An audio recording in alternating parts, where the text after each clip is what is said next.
প্রিয় দেশবাসী, আসসালামু আলাইকুম রহমতুল্লাহ। যে যেখানে আছেন সবাই ভালো থাকুন, সুস্থ থাকুন। মারামারি হই হট্টগোল না করে কিভাবে আমাদের দেশে শান্তি ফিরে আসে। আমরা নতুন বাংলাদেশ পাইছি। 5 তারিখ আমাদের বিজয় দিবস, তাই আমরা আনন্দিত এবং আমাদের যে সমস্ত স্টুডেন্ট ভাইরা শহীদ হয়েছে তাদের রুহের মাগফিরাত কামনা করছি। সবাইকে আল্লাহ সুখে শান্তিতে রাখুক, বেহেশতে নসিব করুক।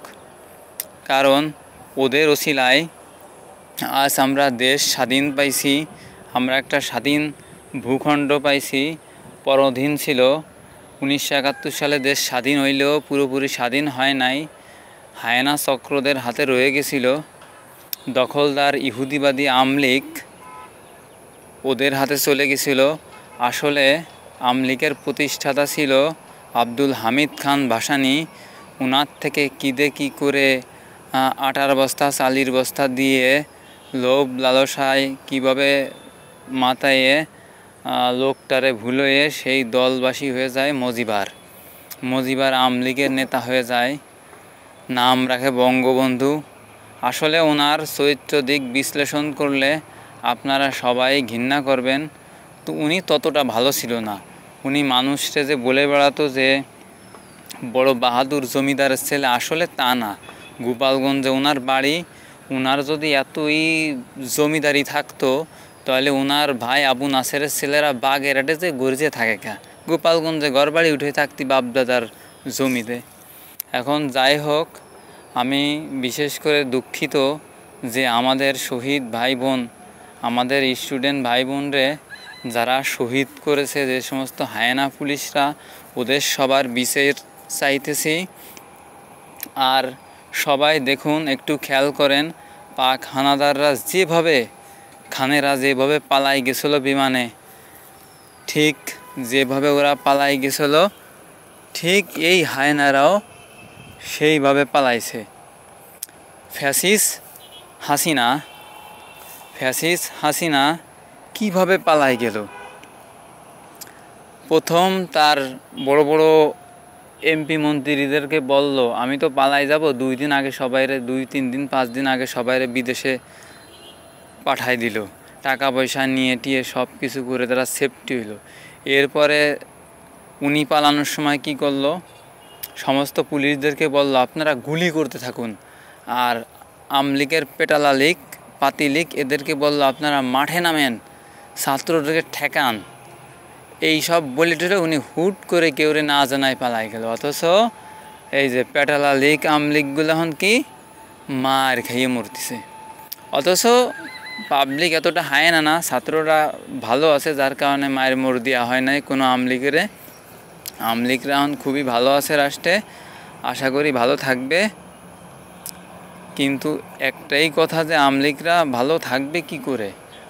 ওই ফ্যাসিস্ট হাসিনাকে এক ব্যক্তি বলেছিল যে আপনি তো ইহুদিদের সাথে মেয়ে বিয়ে দিয়েছেন। তখন ফ্যাসিস্ট হাসিনা বলছিল যে না, আমি ইহুদির সাথে বিয়ে দিই নাই, আমি খ্রিস্টানের সাথে বিয়ে দিছি। খ্রিস্টানরা আমাদের আহলে কিতাব। দেখেন ভাই,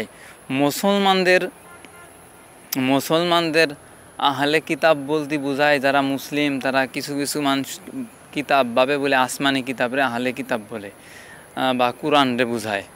আর হাসিনা বোঝাইছে যা খ্রিস্টান জাতি তাকে আহলে কিতাব। তাহলে আল্লাহ পাকের নবী বলছে, যার সাথে যার মহব্বত তার সাথে তার কিয়ামত। আর আল্লাহ পাক বলছে, যে জাতি অন্য জাতির ভেষাভূষায় চলবে আমি তাকে ওই জাতিতে পরিণত করব। তাহলে হাসিনা আমলিগের প্রধান, বর্তমানের আমলিগের প্রধান হাসিনা। আর হাসিনা খ্রিস্টান ধর্ম অবলম্বী এবং ক্যাথলিকদের অনুসারী, এবং হাসিনাও ক্যাথলিক, ও নামাজ রোজা করে না, ওই ক্যাথলিকদের অনুসারী করে থাকে। তাই হাসিনার অন্তর্ভুক্ত যত আমলিগ আছে সবাই কি ওই ইহুদি, মানে খ্রিস্টানকে অন্তর্ভুক্ত। তাই আমি সকল দেশবাসী মুসলিমদেরকে বিশেষভাবে বলবো, আমলিগের সাথে কেউ কোনো দিন কোনো আত্মীয়তা করবেন না। কারণ আমলিগদের সাথে আত্মীয়তা করলে আমলিগরা তো বেঈমান, বেদুইন, কারণ ওদের কোনো দিন নাই। মামুনুল হক, আল্লামা মামুনুল হকের মতন এত বড় একজন জবরদস্ত আলেমরে জিনার অপবাদ দিয়ে তারে কিভাবে জিনার অপবাদ দিয়ে তারা জেল খাটাইলো, তারে অত্যাচার করলো। তাহলে এমন ব্যক্তি, বাংলাদেশের বিখ্যাত আলেম, তারে জেল খাটাইলো। তাহলে এই হাসিনারা কত বড় কাফের। নমরুদ যেভাবে মানুষগুলো মারছে, ফেরাউনরা যেভাবে মানুষগুলোরে মারছে, ঠিক হাসিনার দলবলেরা ওভাবেই মারলো। কারণ কেন ধ্বংস হয়েছিল? মুসার বিরুদ্ধে মুসা আলাইহিস সালাম বলছিল মানে মালের প্রতি ইহসান করতে চাইছিল, মানুষকে দান খয়রাত করতে বলছিল। আর মুসা আলাইহিস সালামের কথা কারণ শোনে নাই, কারণ ভাবছে যে আমার মাল কমিয়ে যাবে, তাই কারণ মুসা আলাইহিস সালামের বিরুদ্ধে জিনার অপবাদ দিছিল। তাই জিনার অপবাদ দিলে আল্লাহ রাগান্বিত হয়, তাই শেষমেশ জিনার অপবাদ দেওয়ার পরিণতি হইল কি, কারণ ধ্বংস হয়ে গেল। তাই সকল জিনাকারীর সাথে আমলিক জড়িত। তাই আমি দেশবাসী সকলকে বলবো, আপনারা সামনে আমাদের স্টুডেন্ট ভাই বোনেরা, আমাদের স্টুডেন্ট ভাইয়েরা, সমন্বয়ক বিধায়করা, আমাদের দেশের যারা প্রশাসন আছেন, সেনাবাহিনীর ভিতরে, সবাদের একই দাবি থাকবে যে এমন ব্যক্তিরে রাষ্ট্রপতি, তারপরে প্রধানমন্ত্রী, এমপি, মন্ত্রী বানাতে হবে, তারা যেন নামাজ রোজা করে, তারা যেন মুসলমান, এমন ব্যক্তিরে বানাইতে হবে যাতে আমাদের ভবিষ্যতে আর দুর্গতি না দেখা লাগে।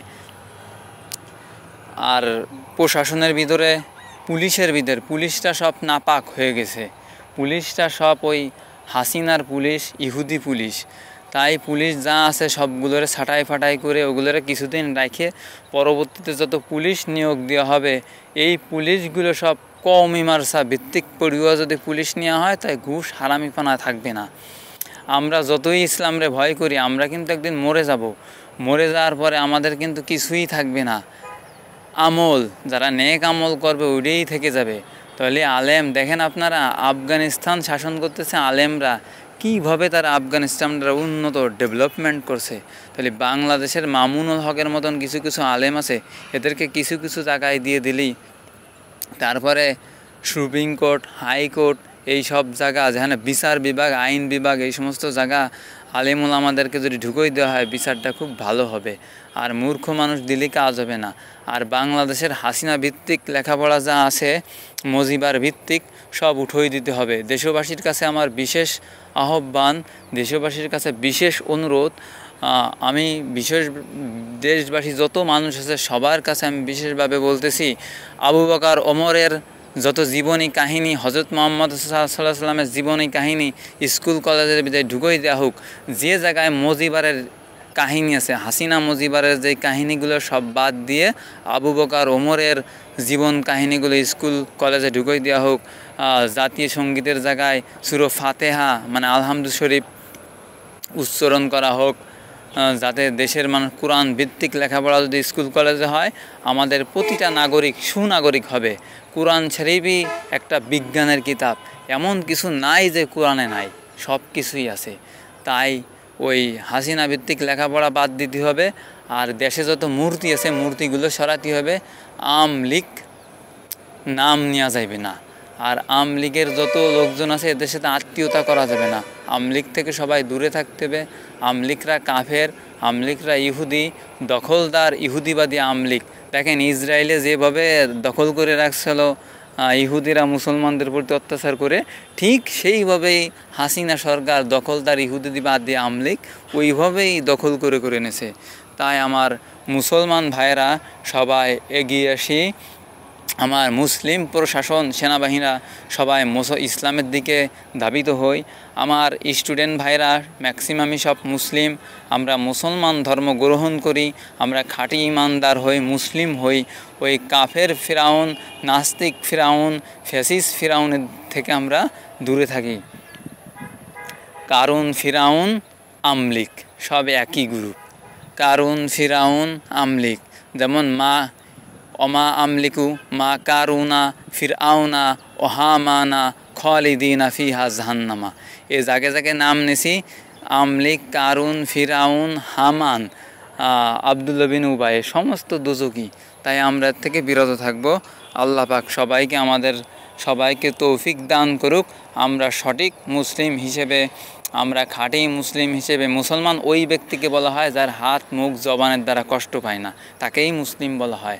তাই মুসলিম হয়ে আমরা যেন সঠিকভাবে মুসলিম কান্ট্রিতে ভালো একজন সরকার যাচাই বাছাই করতে পারি, ভালো একটা প্রধানমন্ত্রী গঠন করতে পারি, আমাদের দেশ যাতে সুখী হয়, দেশের মানুষ যাতে সুখী হয়, দেশ উন্নত হয়, এটাই আমার আবদার দেশবাসী সবার কাছে।